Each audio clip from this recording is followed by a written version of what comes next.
ಕಲಬುರಗಿ ನಗರದಲ್ಲಿ 9 ಜನ ಪಾಕಿಸ್ತಾನ ಪ್ರಜೆಗಳು ಇದ್ದಾರೆ ಅಂತ ತಮಗೆ ಹೇಳಿದ್ದೆ. ಅದರಲ್ಲಿ 2 ಜನ ಲಾಂಗ್ ಟರ್ಮ್ ವೀಸಾದಲ್ಲಿದ್ದರು ಮತ್ತು 7 ಜನ ವಿಸಿಟರ್ ವೀಸಾದಲ್ಲಿದ್ದರು. ಹಾಗಾಗಿ ಆ 2 ಜನರಿಗೆ ಎಕ್ಸಾಮ್ಷನ್ ಇತ್ತು ಅಂತ ಹೇಳಿತ್ತು. ಮತ್ತು ಏನು ವಿಸಿಟರ್ಸ್ ವೀಸಾದಲ್ಲಿದ್ದರು 7 ಜನ, ಅದರಲ್ಲಿ ಈಗಾಗಲೇ ಒಬ್ಬರು ವಿದೇಶಿ ಪ್ರಜೆ ಅಮೇರಿಕಾಕ್ಕೆ ಕಾನೂನು ಪ್ರಕಾರ ಅನುಮತಿಯನ್ನು ತೆಗೆದುಕೊಂಡು ಹೋಗಿದ್ದರು. ಉಳಿದ 6 ಜನರಲ್ಲಿ ಅವರು ಕೂಡ 15ರಿಂದ 20 ವರ್ಷ ಇಲ್ಲಿ ವಾಸ ಮಾಡ್ತಾ ಇದ್ದಾರೆ.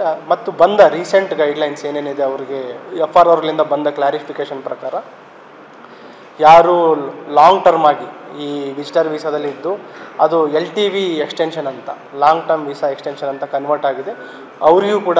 This video is sponsored by Max Multi Speciality Hospital, 24/7 emergency trauma and critical care center with advanced services located at Hagarga Circle, Ring Road, Gulbarga.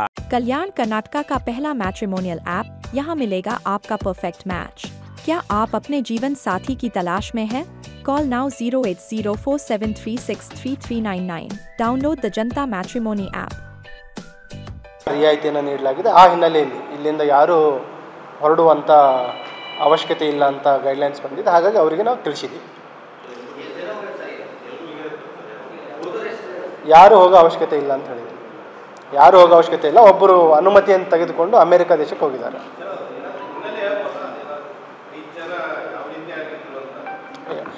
ಅದು ಅವರು ಇಂಡಿವಿಜುವಲ್ ಐಡೆಂಟಿಟಿ ಎಕ್ಸ್ಪೋಜರ್ ಆಗುತ್ತೆ. ದಯವಿಟ್ಟು ಈ ಮಾಧ್ಯಮದವರು ಎಲ್ಲರಿಗೂ ನಾನು ವಿನಂತಿ ಮಾಡ್ಕೊಳ್ಳೋದೇನಂತಂದರೆ, ಏನು ವಿದೇಶಿ ಪ್ರಜೆಗಳಿದ್ದಾರೆ ಅಥವಾ ಅವರ ವಾಸ ಮಾಡುವ ಮನೆಗಳಿದೆ, ಅದರ ಬಗ್ಗೆ ಯಾರೂ ತಾವು ಡೀಟೇಲ್ಸನ್ನು ಶೇರ್ ಮಾಡುವಂಥದ್ದು ಅಥವಾ ಅದನ್ನು ತೋರಿಸುವುದು ಮಾಡಬಾರ್ದಂತ ತಮ್ಮಲ್ಲಿ ಮನವಿ ಮಾಡ್ತಾ ಇದ್ದೀನಿ. Thank you.